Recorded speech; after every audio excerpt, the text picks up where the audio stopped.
नमस्कार सगळ्यांना, स्वागत आहे तुमचं सगळ्यांचं माझ्या व्हिडिओमध्ये। आज मी घरच्या घरी खूप सोपी, चविष्ट आणि पौष्टिक अशी फ्लावरची भाजी बनवणार आहे।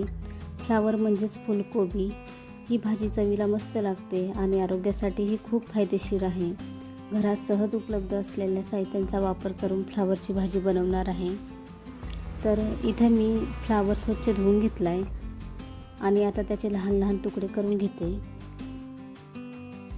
फ्लावरचे जेवढे लहान तुकडे केले तेवढा चांगला फ्लावरला मसाला बसतोय आणि शिजायला पण लवकर शिजते। तर इथं सगळी फुलकोबी कापून झाले। आता एका कढईमध्ये पाणी टाकते, त्याच्यामध्ये 1 चमचा हळद टाकते आणि थोडंसं मीठ टाकते। आता सगळी फ्लावर जी आहे ती त्याच्या पाण्यात टाकते आणि लगेच गॅस चालू करून गॅसवर ठेवते आणि आता 5 ते 6 मिनिटं फ्लावर मस्त शिजवून घेते। इकडे फ्लावर शिजते तोपर्यंत मिक्सरच्या भांड्यात 2 हिरव्या मिरच्या टाकते, 7 ते 8 लसणाच्या पाकळ्या टाकते आणि कोथिंबीर टाकते। आता हे सगळं बारीक करून घेते।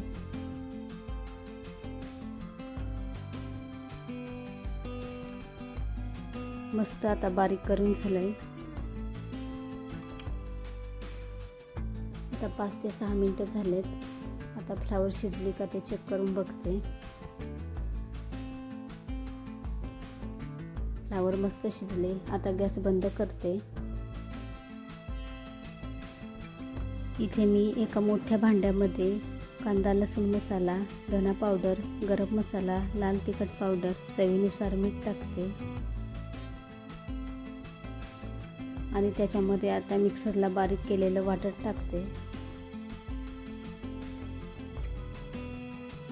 त्यावर बारीक चिरलेली कोथिंबीर टाकते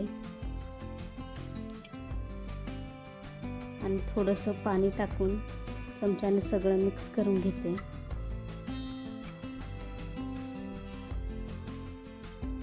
आता मिक्स केलेल्या मसाल्यामध्ये शिजवलेली फ्लावर टाकते आणि आता सगळी फ्लावर मसाला जोपर्यंत मिक्स होत नाही तोपर्यंत चांगली हलवतच राहते।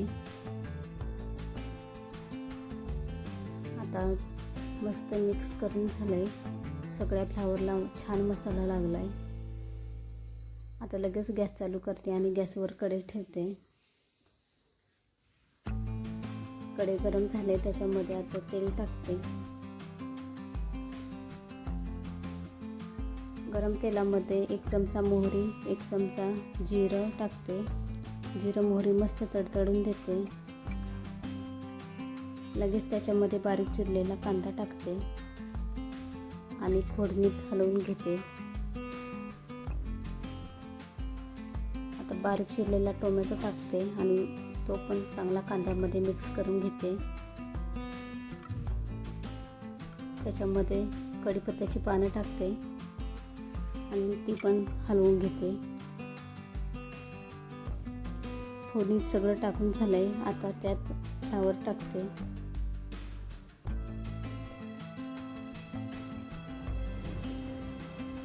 आणि या सगळ्या फोडणी जोवर फ्लावर मिक्स होत नाही तोवर हलवत राहते। जेवढा वेळ हलवून घेतलं तेवढा चांगला मसाला भाजीला लागेल आणि भाजी अजून चवदार लागेल।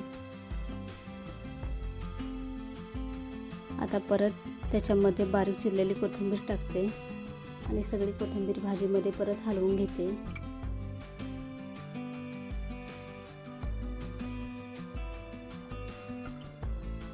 आता गरमागरम भाजी खाण्यासाठी तयार झाले।